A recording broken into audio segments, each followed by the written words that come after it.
Hey there, he is the Bryson DeChambeau of Auburn podcast hosts. He is Zach Blackerby. I'm Brad Law. This is a brand new Village Vice.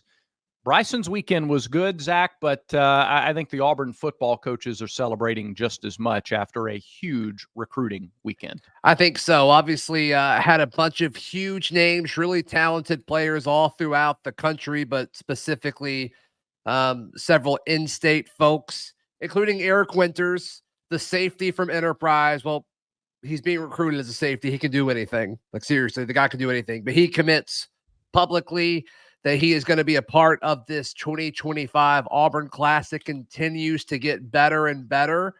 And I mean, I don't think they're anywhere close to being done, especially with the group of guys that were here this weekend, Brad. But you look at Eric Winters, he's a special player, and he's going to be able to contribute early in his Auburn career. When I think about versatile defensive players, I think about, a guy who could play linebacker, a guy who could play safety, a guy who could play at different, strong side, weak side. I think of a Will Herring who played both. I think of a Carlos Dansby who was taller, but could play both. Guys with a high football IQ. They're savvy. They just kind of know ball, and they have a lot of physical ability to go with. They're not, like, knowledge is one thing, but you have physical ability to pair with it. And you're an explosive player, and that's what Auburn has added. Yeah, he keeps getting bigger as a player. Like, he just keeps gaining size and gaining weight, and his athleticism hasn't dropped down at all. And I assume that'll continue to be the trend as he is getting ready for his senior season over at Enterprise. But all in all, man, I mean, this is just everything that you want. And this is a solid recruiting battle where at times throughout his recruitment, it kind of looked like Georgia would be the favorite for Eric Winters. And of course, he publicly commits to Auburn. And then there's a big chunk of Georgia people that are like, oh, well, we didn't want him anyway. Like, yeah. Okay. Mm-hmm. You didn't want one of the most versatile and talented defenders in the country. Yeah, that's fine. Whatever. Yeah. It's not been Georgia's style to have versatile athletic defensive players, particularly those from the state of Alabama, right? Yeah, right. I'm sure Kirby Smart would hate to have Eric Winters on his defense. Totally. Yeah, totally a drag on the team and the roster. Reading an AL.com, sort of a summary of Auburn's newest commitment: 65th overall player in the nation, 7th best safety, top 5 in the state, top 3 member of the class as it stands right now. And this is this appears to be like a defensive heavy. It's certainly defensive heavy in terms of the top players in the state of Alabama. Yeah. And I think offensive line and defense are where they're really loading up in this class. Sure. And I think other parts are coming. Like, the quarterback hasn't gotten here yet, whether that's Juju Lewis or somebody else, that'll come. They've been pretty consistent with wanting 2 running backs. They just haven't had that yet. And we may get news on that this week. We'll see. Yeah.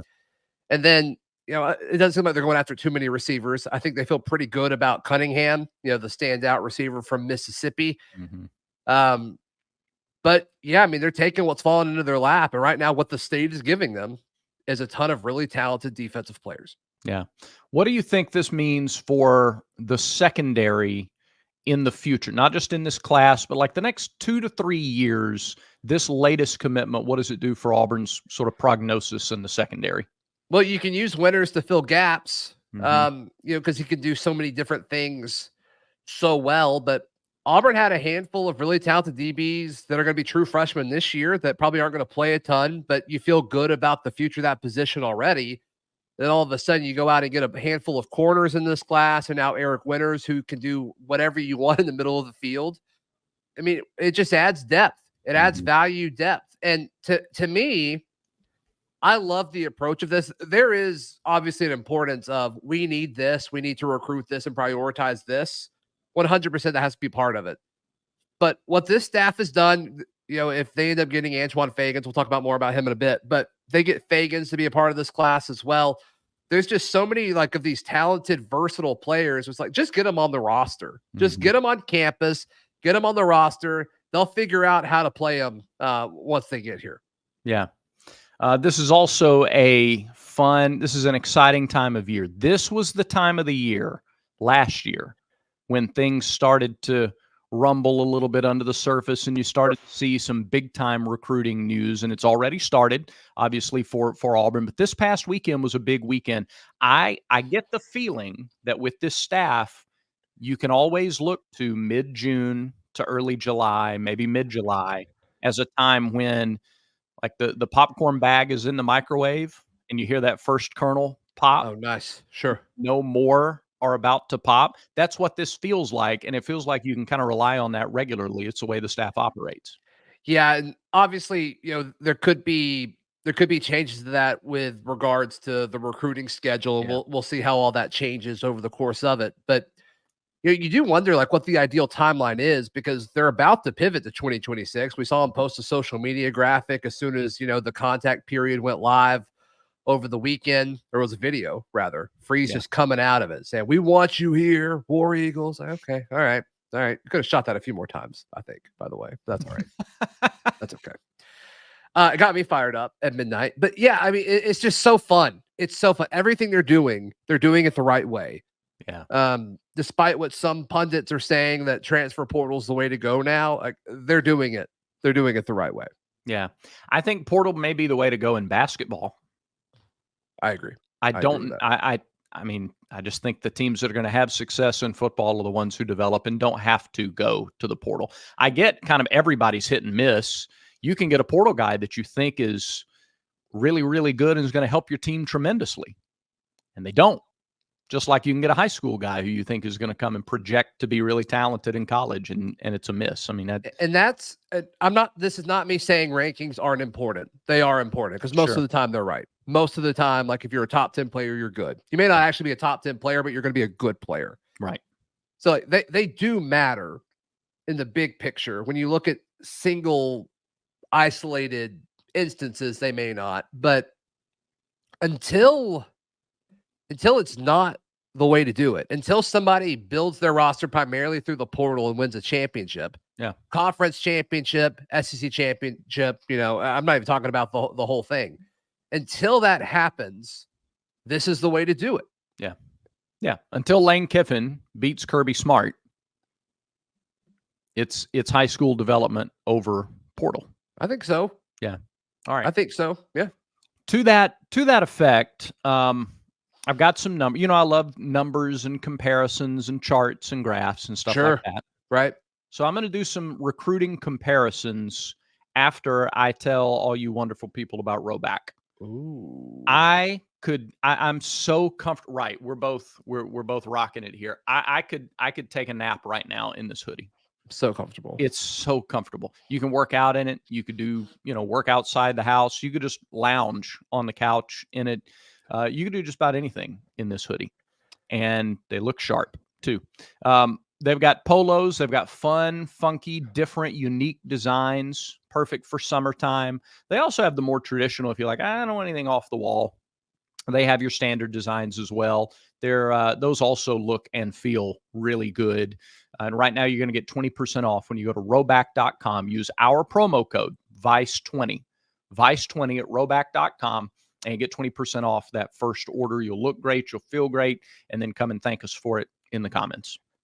Yeah, and it's not too late. Father's Day is still around. It's still a thing. I wore my my Roback polo to church yesterday. I felt like I was winning on Father's Day. So if you're like, you know what? Yeah. It's still it's close enough to Father's Day. Treat yourself. Use promo code VICE20. That's right. I went up to visit my dad yesterday, drove a couple of hours up and saw him wore my Roback polo, one of them. And the first that everybody at the place mentioned, hey, that's a sharp looking shirt. That's a good looking shirt. Where'd you get that shirt? Roback. That's it. Promo code VICE20. Absolutely. There you go. Absolutely. All right. Okay. We're on the verge of seeing something that we haven't seen in almost a generation. Right. Almost 2 decades. And that is Auburn is on the cusp of landing more top 10 players from the state of Alabama than its in-state rival in back-to-back seasons. We know, all right, so I don't know the best way to jump into this other than just kind of launch in. The 2025 class, currently right now, according to 247's state rankings, Auburn has 4 commitments from the top 10. And really there's potential, depending on who you talk to. Auburn feels pretty good about its chances with 2 or 3 others. So Fagans is uncommitted. He's in that top 10. I think Auburn has a great chance at Zion Grady, who's in that top 10, who's Eric Winters' teammate at Enterprise. And then Naeem Offord is number 1. You can make the case he's the best player in the state, or the best player in the country, but he's committed to Ohio State. And he's the one where Freeze made the comment to some of the media that was at that camp that they were at, where he said, you can put this in your story. Hugh Freeze isn't letting this kid get away. Yeah. That was about Offord. So that'd be 3 more. That'd be insane. If that happens, really in any capacity, I mean, if Auburn gets 1 more of those guys, it's going to finish with more than Alabama in this class. Last year, the 2024 class, Auburn got 4, Alabama got 3. Alabama also got the number 11 player, but Auburn got the numbers 12 and 13 ranked players in the 24 class. So I've gone all the way back to 2011. And Auburn got 4 last year? 4 of the top 10. Yeah. So Keldrick, Cam, Perry, who's I'm blanking. I am too off the top of my head. I'll have to go back and find it. That I didn't do. I was in such a hurry to get the numbers. You just got total numbers. Yeah. That's fine. That's fine. That's fine. And some of the ancillary stuff too. Riddick, DeMarcus Riddick. Oh, yeah. Okay. And again, and they got 12 and 13 too. So they got 6 of the top 13. Alabama got 4 of the top 13. What site are you using for the rankings? 247. Okay. Got it. And again, this is one metric. This is an item for discussion. The service, it kind of goes without saying there are other services who may rank a player here or there differently, but totally. Yeah. Keeping the consistent variable in place, keeping 247 for all of these rankings. Sure. Here's how it turns out. 2023, Auburn got 1, Alabama got 4. Alabama also got 3 more in the top 15. So they got 7 of the top 14 in the state. Auburn got 1. 2022, Auburn got 1, Alabama got 5. In 21, Auburn got 2, Alabama got 3. 21 was a year where several went elsewhere, including, by the way, Georgia. Right. This is a separate conversation. I've made this point before that Auburn falling off a little bit the last 3, specifically 3 to 4 seasons, had far more to do with Georgia's success than it did with Alabama's success. Because the Alabama success had been there, the Georgia success had not. Sure. Correct. Not a bad take. Yeah. And these recruiting numbers kind of bear that out, because when Georgia starts coming into Alabama and taking top 10 players, and Alabama still gets their top 10 players, Auburn has suffered. And as a result, they fell past tense a little bit behind. 2020, Auburn got 2, Alabama got 6. Alabama also got numbers 11 and 12, so they got 8 of the top 12. Yeah. In 2019, that was another year where Georgia got the top 2 players in the state. Auburn got 2, Alabama got 3. 2018 is interesting. The 2018 class, Alabama didn't get much of any. They like a 1 in the top 20 in the state. Is that Bo's class? It may have been, yeah. Okay. Auburn got 5. Alabama got 1. Auburn got 2 of the top 5. You know who those 2 were? Kynus Miller and Harold Joyner. Harold Joyner. Yeah. So you get them, but the development piece just wasn't. It wasn't quite there. And we talked last week about offensive linemen and the dearth of tackles, and the tackles were going to Alabama and Georgia and other programs at that point. In 2015, Auburn got 4, Alabama got 4. Auburn got number 11, Alabama got number 12. In 2014. That was a carry-on class. Correct. In 2015. Correct. 2016 was interesting, by the way. Jim McElwain was the coach at Florida. He had all those connections to Alabama as a former assistant there. Auburn got 1 in 2016. Alabama got 4. Florida got 3. Yeah, that was, LaMichael Pirine was part of that. Yep. So the last year, 2018, Auburn got more than Alabama. 2011, the year following Auburn's national championship, Tigers got 5, Alabama got 4. Those are the only 2 years up until the last 2 since 2010 that Auburn got more top 10 players in the state than Alabama.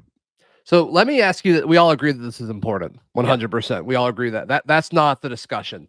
The discussion I want to have now is why is this happening? Would this have happened regardless of what Saban did? My gut says no. Is this all Freeze? Is it Freeze and Saban being retired? Is it a combination of things? Like where are you with like why this is happening? Yeah, I kind of think it would have happened regardless of what Saban did, in part because his time at Alabama, you knew whether he retired a few months ago or in 2 years, you knew that anybody in the last 2 classes wouldn't finish their career under Nick Saban. Like everybody, you could watch him in press conferences and practice clips and on the sideline and go, yeah, he near the end. He's not long for this job anymore. Last year felt different for sure. Yeah. I didn't think it was going to happen, but it felt different for sure. And I'll go as far as to say, regardless of the change in transfer and NIL policies, it's a long time, man. Since 2007 to be the best at something for so long. Yeah. Demands so much. Yeah, I get it. It's a long time and it wears on your body and it wears on you mentally. So I think it has more to do with Hugh Freeze and the staff coming in and making these in-state kids a priority, understanding that to win at Auburn, you need to go get kids from the state of Alabama. You're not going to get 8 of the top 10 every year, typically.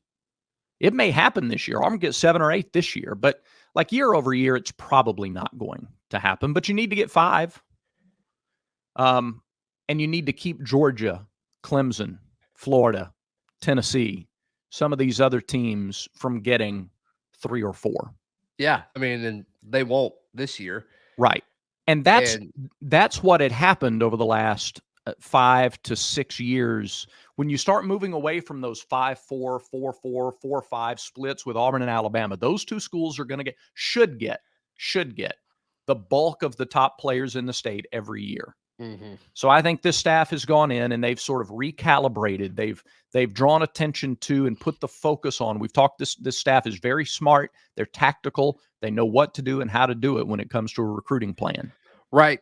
No question. So they make the guys in state a priority and go, man, why would you want to leave the state and go to Georgia, go to Clemson, go to Tennessee, go to some of these other places? Well, and that's what worked. It's as much as who's not getting them as who is getting them.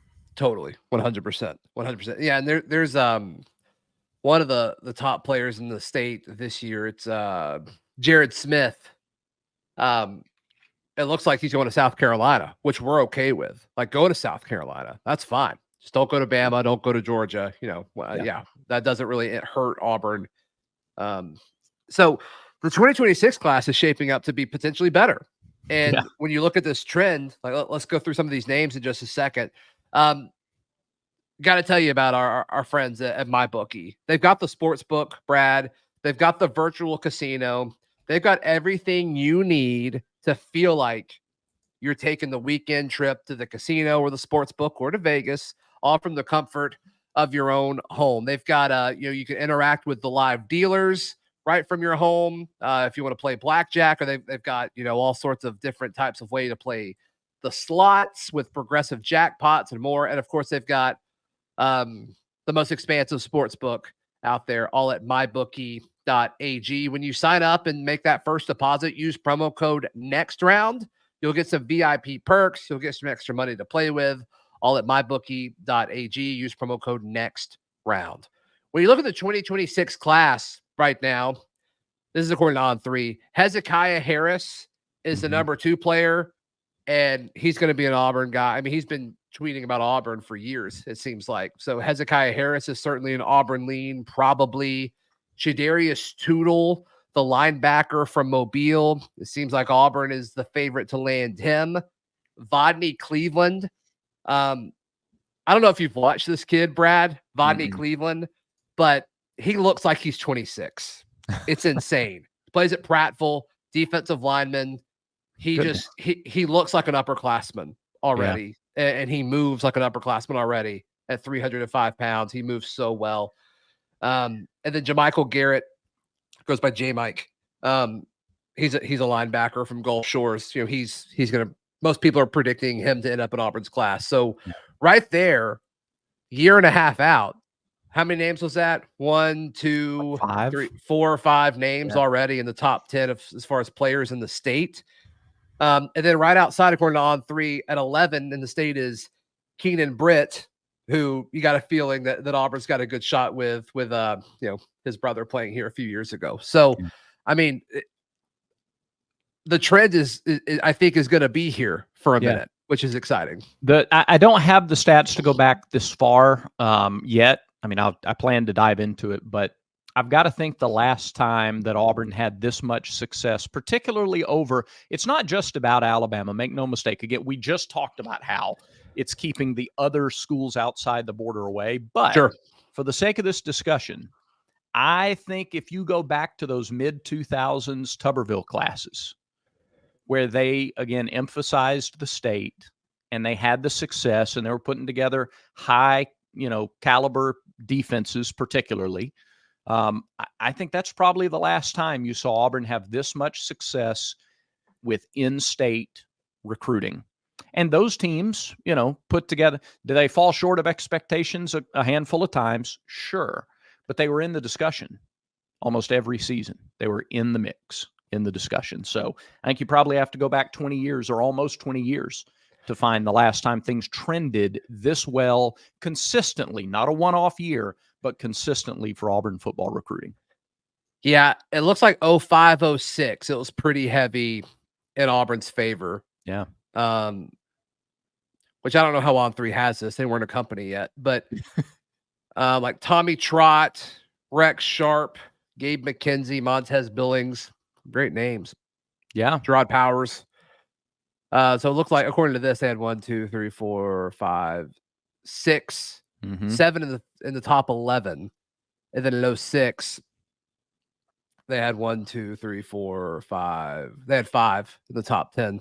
Yeah. So if again, the recipe for Neil Cottle class, the Neil Cottle, yeah, there you go. Holder for the national championship winning field goal, Neil Cottle, by the way. That's what I'm saying. The recipe for success at Auburn has been, and I think continues to be, because there's so much talent in these areas, and because Auburn is such a, you know, the recruiting pitch at Auburn isn't just professional development, but it's personal, it's family. And so it's win the state of Alabama, get your fair share. Just get your fair share of players in state. Go to Georgia, beat Georgia for some of the top guys there. Again, you're not going to get 5 of the top 10 in Georgia, but you get a couple. Get a couple. Right. That's big. Go into Florida. Go into South Florida. Go into Tampa. Get a couple.